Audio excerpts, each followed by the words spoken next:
Je suis heureuse de te retrouver sur ma chaîne Aïda, elle influence.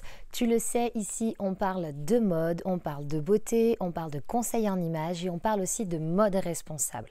Et aujourd'hui, le thème, eh bien c'est celui-ci, parce que on se rend compte tout simplement qu'il y a énormément d'effets néfastes de la mode, du textile sur notre planète et pourtant on a plein de solutions pour pouvoir limiter ces effets néfastes. Et aujourd'hui, mon objectif va être de pouvoir te donner déjà la définition d'une mode responsable et comment y parvenir au quotidien avec des actions toutes simples. Je vais commencer ce vaste sujet en te donnant la définition d'une mode responsable. Et oui, parce que c'est le thème quand même de cette vidéo et le but c'est de savoir de quoi on parle.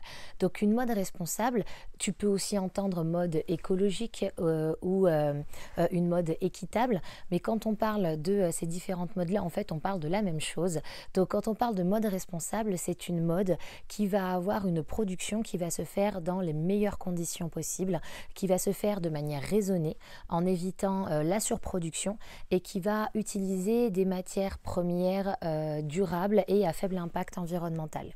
Au-delà de ça, elle va aussi, sur le côté sociétal, ne pas favoriser évidemment le travail des enfants, les salaires indécents ou encore l'exploitation des travailleurs. Forcément, avec l'urgence climatique, il y a de nombreuses personnes et de nombreuses marques qui essayent de faire un pas dans la mode responsable, qui essayent d'être le plus engagé possible, mais malheureusement, ce n'est pas le cas de tout le monde. Donc, ce que je te propose aujourd'hui, c'est de te donner 14 clés. Et oui, 14 bonnes pratiques à avoir au quotidien pour pouvoir tout simplement profiter de la mode, mais de manière éco-responsable. On commence tout de suite avec la première clé. Bien sûr, la première chose, c'est d'avoir une prise de conscience. Mais dès que cette prise de conscience est faite, eh bien, c'est tout simplement de se dire, eh bien, je vais consommer moins et je vais acheter mieux. Ça, c'est la phrase vraiment à retenir. Il faut vraiment privilégier la qualité à la quantité. Privilégier les articles que tu vas pouvoir laver, porter et réutiliser sans qu'ils ne s'abîment et qui vont pouvoir durer beaucoup plus longtemps. La deuxième clé va être de favoriser la slow fashion et dire non à la fast fashion.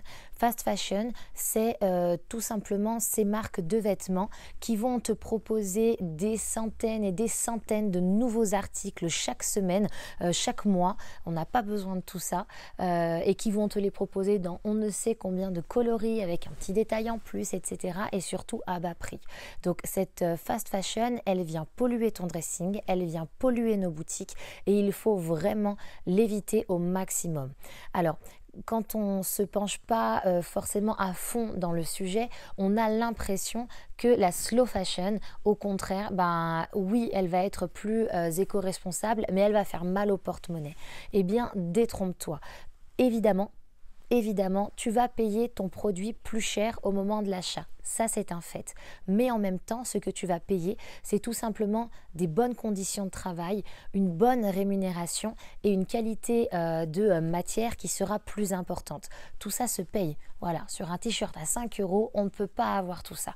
Donc, il faut favoriser la slow fashion, même si au moment de l'achat, eh bien, tu vas payer plus cher ton produit. Dis-toi que tu vas tout simplement payer le travail des personnes qui ont fabriqué ce produit et dans de bonnes conditions. Maintenant, si on remet en contexte et essaye de faire un petit peu le calcul de ce que tu achètes en fast fashion avec des bas prix peut-être, mais du coup tu achètes des quantités et tu as un t-shirt peut-être que tu as mis une fois ou deux, il y a un petit trou qui est apparu dans le tissu ou les coutures ont tourné au moment du lavage, et tout simplement c'est parce que la matière n'est pas de qualité. Et donc quand on achète beaucoup de produits qui ne sont pas de qualité, soit on arrête de les mettre parce que le rendu est pas top, soit on les jette parce qu'au final on l'a pas payé cher et puis il a un rendu maintenant qui est un peu bof, eh bien on se permet de racheter et de racheter encore. Et puis on se dit il est tellement mignon ce petit haut que je vais l'acheter dans toutes les couleurs. Et oui, de toute façon c'est pas cher, il est à quelques euros seulement. Et bien quand tu mets tout ça mis bout à bout, eh bien tu te rends compte que les achats en fast fashion, c'est quand même une somme pharaonique. Alors que en slow fashion, tu vas peut-être acheter beaucoup moins, mais tu vas prendre plaisir à choisir des pièces que tu vas pouvoir mettre et remettre sans délai, sans péremption.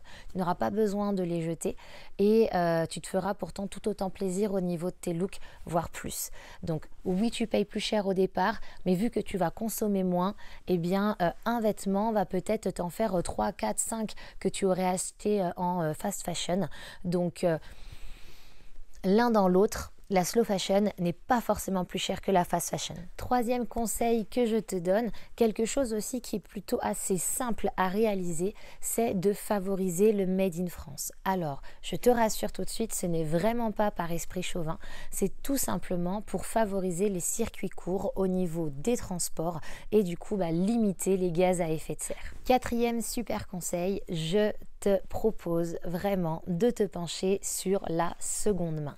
Personnellement, c'est vraiment devenu mon premier réflexe. Quand je cherche quelque chose, que ce soit pour moi, pour mon mari ou pour mes enfants, je cherche d'abord dans la seconde main. Et si je ne trouve pas ce que je veux, à ce moment-là, je me dirige vers du neuf. Mais le premier réflexe, la seconde main. Il y a tellement de vêtements qui dorment dans les placards ou qui sont maintenant en friperie, que tu retrouves sur des plateformes de seconde main digitale ou autre, tu as vraiment du choix. Donc je te conseille de favoriser la seconde main dans un premier temps et ensuite d'aller chercher dans le neuf si besoin. Maintenant, sois vigilant. La seconde main, forcément, est moins chère que le neuf. Donc ce n'est pas pour autant qu'il faut consommer plus. Tout simplement parce que on se rend compte qu'on va payer un vêtement un peu moins cher, donc au final on va se dire qu'on va pouvoir en acheter plus et on va se remettre à consommer beaucoup plus que de raison. Il faut essayer de limiter ça au maximum et acheter ce dont tu as besoin. Pour les 2 clés suivantes, on va rester dans quelque chose de très simple, de très basique et qui existe depuis longtemps. Tes grands-parents avaient l'habitude de le faire et c'est vrai que nos parents ont peut-être un peu perdu cette habitude et nous encore plus. Quand tu as un habit qui est abîmé, il y a un bouton en moins, il y a un zip qui ne fonctionne plus, un petit trou quelque part, ne jette pas. Il te suffit simplement de le raccommoder. Alors ça fait vraiment ancien temps, mais il n'y a rien de mieux en fait tout simplement que de réparer ton vêtement. Donc il y a énormément de tutos que tu peux retrouver sur YouTube où tu vas avoir les informations pour bien faire les choses. Et puis si vraiment tu ne sais pas faire, tu n'as pas envie ou tu n'as pas le temps, n'hésite pas tout simplement en fait à te diriger vers une couturière. Autre point, comme je te le disais, quelque chose aussi de très simple. Quand tu as une tache récalcitrante, ne jette pas non plus ton vêtement, ne le déchire pas tout de suite, tout simplement parce que tu vas pouvoir, avec les bons produits, des produits naturels, essayer de faire partir cette tache. Et si vraiment ça ne part pas, que tu n'y arrives pas seul, dirige-toi vers un pressing. Pour le conseil suivant, je vais me baser un petit peu sur les habitudes qu'il y a outre-Atlantique. C'est quelque chose qui est très répandu là-bas, mais pas forcément chez nous. Pourtant, c'est quand même assez ingénieux, assez simple aussi. Quand tu as un événement spécifique, une remise de prix, de diplôme, un mariage, un baptême, tout ce que tu veux, un événement où tu ne veux pas forcément porter la même tenue que tu as portée la fois d'avant. Par exemple, tu as 2 mariages dans l'été et tu n'as pas envie de porter la même robe parce que sur les photos, ça va se voir. Je te comprends. Pas de souci, mais aller acheter une nouvelle tenue à chaque fois, ça fait un petit peu mal au porte-monnaie, surtout quand c'est pour la porter qu'une fois. Donc, ce que font nos amis américains, tout simplement, c'est de louer leurs vêtements. Alors, tu peux très bien louer tes vêtements du quotidien, mais là, je parle vraiment d'aller louer les vêtements, on va dire, vraiment plus élégants, les choses que tu ne vas mettre qu'une fois, voire 2. Donc plutôt que d'acheter une nouvelle robe de soirée, robe de cocktail pour un nouveau mariage, renseigne-toi sur la location. Comme ça, tu vas pouvoir changer de tenue à chaque événement, ne jamais être habillé pareil et tu verras que tu ne consommeras pas de trop. Ton porte-monnaie sera plutôt content et tu feras du bien à la planète. Continuons avec les bonnes pratiques que tu peux avoir au quotidien et du coup le choix des matières des vêtements que tu vas porter. Je te conseille de pouvoir regarder avant d'acheter la matière qui a été utilisée pour fabriquer ton vêtement. Tu n'es pas sans savoir que la fabrication de matières premières est extrêmement nocive pour la planète, de par déjà la consommation d'eau qu'il faut pour pouvoir la fabriquer, mais aussi à cause des produits chimiques qu'on va utiliser pour traiter le tissu ou pour pouvoir le teindre et qui vont être répartis, jetés un petit peu dans les rivières et ce genre de choses, donc ils vont venir polluer la planète. Et tu as certaines matières que tu vas pouvoir favoriser et qui vont avoir un impact beaucoup moins négatif que les autres. Donc le premier type de matière que tu vas pouvoir utiliser, ce sont les matières biologiques qui n'auront pas nécessité en fait de traitement chimique, où tu vas retrouver le coton bio, le lin bio, le chanvre ou encore la laine bio. Il existe également des matières naturelles pures comme on les appelle, c'est-à-dire qu'elles ont subi peu d'étapes de transformation en première vie ou qui ont été recyclées comme le caoutchouc ou le liège, mais il y en a d'autres et je te laisse voir la liste juste ici. Autre matière intéressante à avoir, ce sont des matières naturelles artificielles parce qu'elles ont été faites à base de cellulose. Cellulose, en fait, c'est une source végétale, mais elles ont subi une transformation chimique et donc c'est pour ça qu'on les appelle artificielles. Et tu vas avoir par exemple le tissu, le tencel, mais il y en a d'autres évidemment. Concernant maintenant les matières premières synthétiques, je te conseille d'aller plus vers les matières qui ont été recyclées, c'est-à-dire qui ont déjà eu une première vie. Et là, tu vas avoir des matières qui vont être fabriquées à partir de bouteilles d'eau en plastique ou encore de filets de pêche. Donc ces matières-là sont assez intéressantes. Donc n'hésite pas à te pencher dessus et tu vas voir la liste juste à côté. Pour finir sur les matières, on va aller du côté de l'upcycling. L'upcycling, tu en as sûrement entendu parler. Après, c'est un mot peut-être un peu compliqué, on ne sait pas trop ce qu'on met dedans. C'est tout simplement en fait des matières qui vont être recyclées pour fabriquer autre chose. Par exemple, on va utiliser des rideaux, donc le tissu des rideaux. On va changer en fait le produit, le découper et en refaire un autre vêtement. Donc tu vas pouvoir retrouver par exemple des pantalons ou des chemises qui ont été faits avec des rideaux. C'est peut-être un petit peu bizarre, mais le rendu est vraiment sympa. Donc pense aussi à ce côté upcycling où tu vas avoir des matières qui vont être pas recyclées mais réutilisées pour une autre fonction. Et ça, c'est aussi très intéressant au niveau environnemental. On continue dans nos bonnes pratiques avec la 9e et c'est vraiment un conseil que je te donne de faire attention au greenwashing. Là, c'est un mot qui peut être aussi un peu compliqué, mais en fait pas du tout. Le greenwashing, c'est tout simplement ces marques qui, grâce à une super communication, vont te faire croire qu'elles ont un impact positif sur la planète, que ce soit environnemental ou sociétal, alors qu'en fait, pas du tout. On peut engager quelqu'un de très bien, de très doué, qui va te faire croire tout ce que tu veux avec un joli mannequin, un peu de nature, une jolie musique. Et en fait, c'est tout l'inverse. Donc, ce que je te conseille de faire, c'est d'aller chercher un petit peu plus loin.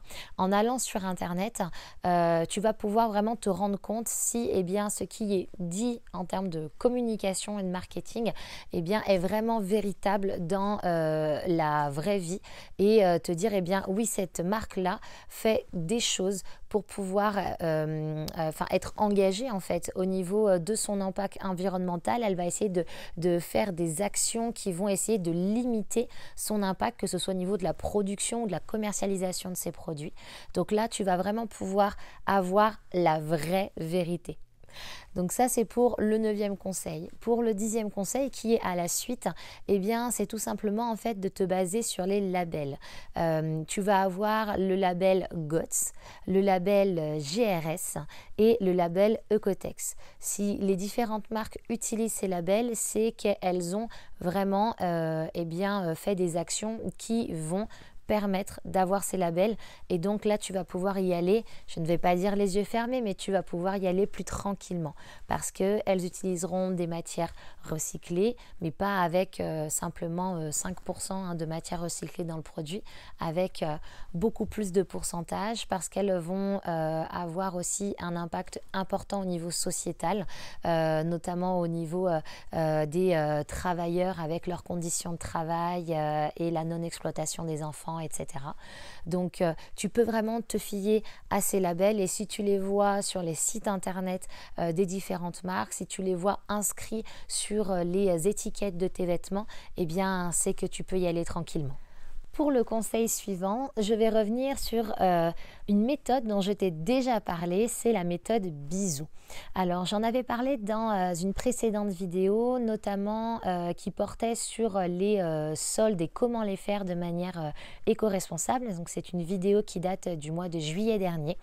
Donc je ne vais pas revenir en détail sur cette méthode, mais c'est vraiment un moyen très simple, très facile à mettre en place pour pouvoir éviter d'acheter quelque chose dont tu n'as pas besoin et qui va rester au fond de ton placard. Donc n'hésite pas à regarder de nouveau cette vidéo pour te remettre un petit peu en mémoire cette méthode. Et si tu n'as pas vu la vidéo, eh bien cours parce que il y aura d'autres soldes au mois de janvier et que ça te sera utile quoi qu'il arrive. Donc tu as vraiment le détail de cette méthode dans cette vidéo. N'hésite pas à retourner la voir. Comme autre pratique très intéressante, eh bien, je te conseille de faire des listes d'achats. Alors là, tu en as une, voilà. Une liste d'achats. En fait, c'est tout simplement de noter les différents achats que tu vas réaliser, alors soit de manière mensuelle, soit de manière annuelle, hein, c'est à toi de voir. Je te conseille de noter les différents types de vêtements que tu as achetés, les prix. Après, tu vas pouvoir aussi eh bien, les répartir un petit peu entre la partie neuve, la partie seconde main, et puis la partie un petit peu mode slow fashion et mode fast fashion. Comme ça, en faisant ce travail-là, quelque chose de très simple, hein, vraiment au moment de ton achat, tu les notes, eh bien, c'est de se dire à la fin de chaque mois, eh oui, voici en fait ce que j'ai acheté.